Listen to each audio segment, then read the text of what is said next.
میں سب سے پہلے منچ پر آمنترت کر رہا ہوں مفتی شمائل ندوی صاحب کو. آئیے سر. جی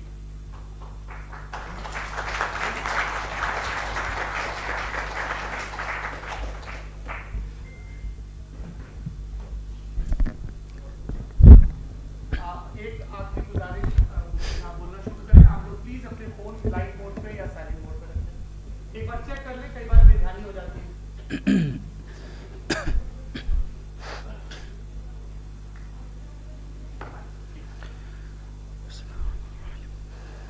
تمام تعریفیں اس کریٹر کے لیے جس نے اس یونیورس کو ایک مقصد کے تحت پیدا کیا ہے. رسپیکٹڈ جناب جاوید اختر صاحب, مسٹر سوربھ دیویدی اور respected audience, thank you all for being here today. آج کی ڈیبیٹ میں چونکہ ہم بات کرنے والے ہیں ڈز گاڈ ایگزسٹ کے ٹاپک پر, تو یہ ایک ایسا ٹاپک ہے جس کے متعلق کوئی بھی ڈیسیجن لینے کے لیے الگ الگ اسٹینڈرڈز ہو سکتے ہیں. لہٰذا ڈیبیٹ کے شروع میں یہ ضروری ہے کہ ہم یہ جان لیں کہ آج کے اس ٹاپک میں کون سا اسٹینڈرڈ صحیح ہوگا اور کون سا غلط ہوگا. سب سے پہلا اسٹینڈرڈ جسے میں سمجھتا ہوں کہ ہمارے رسپیکٹڈ جناب جاوید اختر صاحب بڑی تیزی کے ساتھ اس کی طرف لپکیں گے, وہ ہے سائنس. جبکہ سائنس در حقیقت خدا کے ایگزسٹنس کو ڈائریکٹلی ثابت کرنے یا اس کے ایگزسٹنس کو ڈینائی کرنے کے لیے اسٹینڈرڈ نہیں بن سکتی. اور اس کی وجہ کیا ہے یہ میں نہیں کہہ رہا, یہ وہ لوگ کہہ رہے ہیں جو سائنس کے ایکسپرٹس ہیں. نیشنل اکیڈمی آف سائنس کہتی ہے science doesn't have the processes to prove اور disprove the existence of God. Why? کیونکہ سائنس کا تعلق ایمپیریکل ایویڈنس سے ہے, اور ایمپیریکل ایویڈنسز کا تعلق ہمارے نیچرل اور فزیکل ورلڈ سے ہے, جبکہ گاڈ نان فزیکل اور سپر نیچرل ریالٹی ہے. لہٰذا نان فزیکل ریالٹی کو آپ اس ٹول کے ساتھ نہیں چیک کر سکتے جس کا کام فزیکل ریالٹی کو تلاش کرنا ہے. لہٰذا آج اس ڈیبیٹ میں گاڈ کی ایگزسٹنس کو ثابت کرنے یا اسے ڈینائی کرنے میں سائنٹیفک ایویڈنس کو ایکسیپٹ نہیں کیا جائے گا. دوسرا اسٹینڈرڈ ہو سکتا ہے ریویلیشن, کہ ریویلیشن کے ذریعے ہم یہ ثابت کریں کہ گاڈ ایگزسٹ کرتا ہے یا نہیں. لیکن یہ اسٹینڈرڈ بھی آج ارریلیونٹ ہے. کیوں؟ کیونکہ ریویلیشن میرے نزدیک سورس آف نالج ہے, ویلڈ سورس آف نالج ہے, لیکن ہمارے جاوید اختر صاحب کے نزدیک یہ ویلڈ سورس آف نالج نہیں ہے. لہٰذا آج کی ڈیبیٹ میں میں ایک بھی ایویڈنس کسی بھی مذہبی اسکرپچر سے نہیں دوں گا تاکہ جاوید اختر صاحب کے لیے وہ ان ایکسیپٹیبل نہ ہو. تیسرا جو معیار ہو سکتا ہے وہ ہے آبزرویشن, کہ بھائی کوئی کہے کہ ہمیں خدا دکھاؤ, اگر ہے تو دکھاؤ, یا یہ کہ خدا کے ایگزسٹنس پر ایمپیریکل ایویڈنس دو.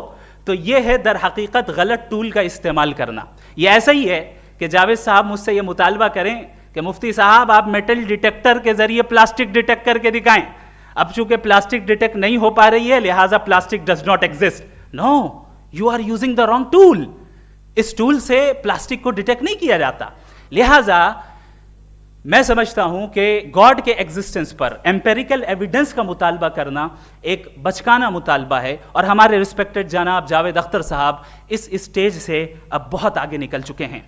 اب بچتا ہے ایک ہی اسٹینڈرڈ, اور وہ اسٹینڈرڈ ہے عقل, لاجک, ریزننگ. اور یہی وہ اسٹینڈرڈ ہے جس کے تحت گاڈ کی ایگزسٹنس کو ثابت کیا جائے گا یا گاڈ کی ایگزسٹنس کو ڈینائی کیا جائے گا. لیکن چونکہ یہ بہت امپورٹنٹ اور سینسٹیو ٹاپک ہے, اس لیے لاجیکل آرگیومنٹ بھی ایسا ہونا چاہیے جو ڈیفینیٹو ہو, انڈیفینیٹو نہ ہو, جو 2 اور 2 4 کی طرح بالکل واضح ہو, جسے لاجیکلی ریجیکٹ کرنا پاسبل نہیں ہو. فار ایگزامپل ہم کہیں ہمارے رسپیکٹڈ مسٹر سوربھ صاحب یہ ایک انسان ہے اور تمام انسان کانشیس بینگ ہے, لہٰذا نتیجہ کیا نکلا, ہمارے سوربھ صاحب بھی کانشیس بینگ ہے. کیا یہ انڈیفینٹ آرگیومنٹ ہے یا ڈیفینٹ آرگیومنٹ ہے؟ یہ ڈیفینٹ آرگیومنٹ ہے. یہ 2 اور 2 کی طرح واضح ہے, اس میں کسی طرح جو ہے لاجیکلی اس کو ریجیکٹ نہیں کیا جا سکتا. تو اگر آج ہمارے جاوید اختر صاحب ایسی کوئی عقلی دلیل اور لاجیکل ایویڈنس دیں خدا کے نہ ہونے پر جو ڈیفینٹ بھی ہو, تو میں یہ اعلان کرتا ہوں کہ یقیناً میں اس ایویڈنس کو قبول کروں گا اور اس پر غور کروں گا. لیکن ساتھ میں یہ بھی اعلان کر دیتا ہوں پریڈکشن کے طور پر کہ ایسا کوئی ڈیفینیٹ آرگیومنٹ کوئی نہیں پیش کر سکتا. دلیل ہم دیں گے اور ڈیفینیٹو دلیل دیں گے, لاجیکل دلیل دیں گے, ایسی دلیل دیں گے جو انٹائر ایتھیسٹک ورلڈ اسے ریفیوٹ نہیں کر سکتی. چلیں اب ہم ایک ایگزامپل سوچتے ہیں, ایک سینیریو, سمپل سینیریو, تمام آڈینس سے گزارش ہے, ہم اور آپ ایک آئسولیٹڈ آئیلینڈ پر ہیں, ایسا آئیلینڈ جہاں پہ ہم سے پہلے کوئی کبھی نہیں گیا.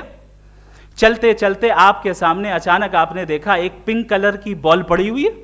سب سے پہلا سوال آپ کے ذہن میں کیا آئے گا کہ یہ بال یہاں کیوں آئی, کیسے آئی, یہ پنک کلر کی ہی کیوں ہے, کوئی اور کلر بھی ہو سکتا تھا, یہ اسی شیپ میں کیوں ہے, کوئی اور شیپ بھی ہو سکتا تھا. نیچرلی آپ اس طرف پہنچیں گے کہ کوئی نہ کوئی ہے جس نے ان اسپیسیفک پراپرٹیز کے ساتھ اس بال کو بنایا ہے اور یہاں پہ رکھا ہے.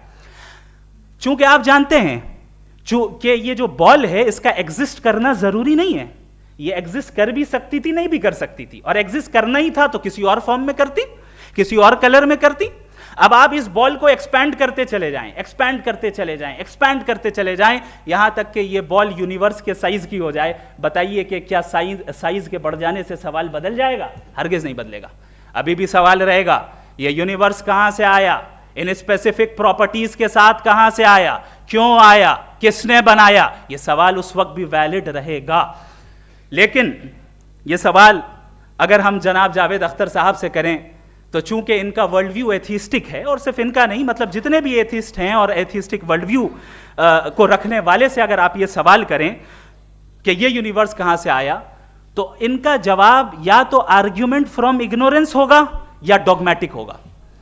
یا تو یہ کہیں گے کہ مجھے نہیں پتا کہ یہ کہاں سے آیا, لہٰذا گاڈ ڈز ناٹ ایگزسٹ, یہ آرگیومنٹ فرام اگنورینس ہے. یا یہ کہیں گے کہ یہ یونیورس خود بخود بن گیا, اس کا مطلب یہ ہے کہ اس بال کو بھی خود بخود بن جانا چاہیے, لیکن بال کے تعلق سے یہ ایکسپلینیشن ایکسیپٹ نہیں کی جائے گی کہ یہ خود بخود بن گئی, لیکن یونیورس کے تعلق سے کر دیا جائے گا. اسے ہم دوسرے الفاظ میں ڈوگما بھی کہہ سکتے ہیں. دوسری چیز, ہمارے جاوید اختر صاحب ضرور گاڈ آف گیپس کی مثال بھی ضرور دیں گے, اور مثال دیں گے کہ پہلے زمانے میں بجلیاں کڑکتی تھی تو لوگوں نے کسی ایک خدا کی طرف, اور بارش ہوتی تھی تو دوسرے خدا کی طرف منسوب کر دیا, ان کے پاس دلیل نہیں تھی. یہ ہمارا ورلڈ ویو ہے ہی نہیں, یہ ہمارا ورلڈ ویو ہے ہی نہیں, کیونکہ نیچرل فینومینا کے پروسیس کی انٹرپریٹیشن کو جان لینے سے یہ کہاں سے ثابت ہو گیا کہ گاڈ ایگزسٹ نہیں کرتا ہے. اس پر میں انشاءاللہ ابھی آگے بات کروں گا. آپ حضرات یہ بھی دیکھیں گے, اور میں یہ ایکسپیکٹ کرتا ہوں کہ ہمارے رسپیکٹڈ جناب جاوید اختر صاحب ضرور ایموشنل آرگیومنٹس بھی دیں گے, جو کہ ایک لاجیکل فیلیسی ہے جب بات آتی ہے ٹروتھ کو ڈیسائیڈ کرنے میں. کیوں؟ مثال کے طور پر وہ کہیں گے کہ اگر گاڈ ہے تو ایول کیوں ایگزسٹ کرتا ہے, جبکہ میں کہتا ہوں ایول کا ایگزسٹ کرنا گاڈ کے ایگزسٹ کرنے کی دلیل ہے, اس کے خلاف نہیں ہے.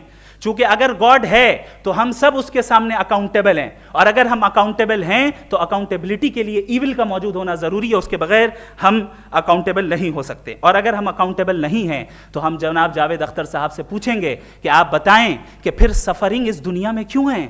اگر خدا نہیں ہے تو سفرنگ کیوں ہیں؟ اور ان لوگوں کے جذبے کا کیا جن کے اندر سفرنگ کے بعد انتقام لینے کا جذبہ پایا جاتا ہے اور وہ اس دنیا سے ایسے ہی چلے گئے, کیا ان کی ساری تکلیفیں بیکار چلی جائیں گی؟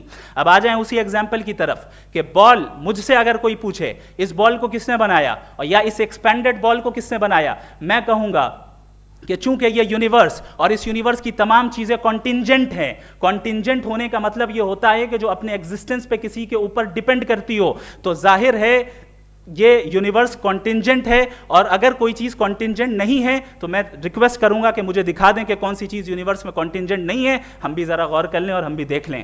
اور جب کانٹینجنٹ چیزیں موجود ہیں تو فلاسفرز کی اصطلاح کے مطابق, ہم اس ٹرمینالوجی کے مطابق ہم اس جگہ تک پہنچتے ہیں اور اس ہستی تک پہنچتے ہیں جسے نیسیسری بینگ کہا جاتا ہے, کہ یہ وہ نیسیسری بینگ ہے جس کا موجود نہ ہونا ناممکن ہو. چونکہ اگر یہ موجود نہ ہو تو ساری چیزیں ایگزسٹنس میں آئیں گی ہی نہیں, اور یہ ساری کانٹینجنٹ چیزیں اسی کے اوپر ڈیپینڈ کرتی ہیں. اب اگر آپ یہ سوال کرتے ہیں کہ پھر اس ہستی کو کس نے بنایا, پھر اس کا کاز کیا ہے, پھر اس کا کاز کیا ہے, پھر اس کا کاز کیا ہے, اور اینڈلیسلی چلے جائیں, اسے ہم کہتے ہیں انفینٹ ریگریس آف کازز, جو کہ لاجیکل فیلیسی ہے.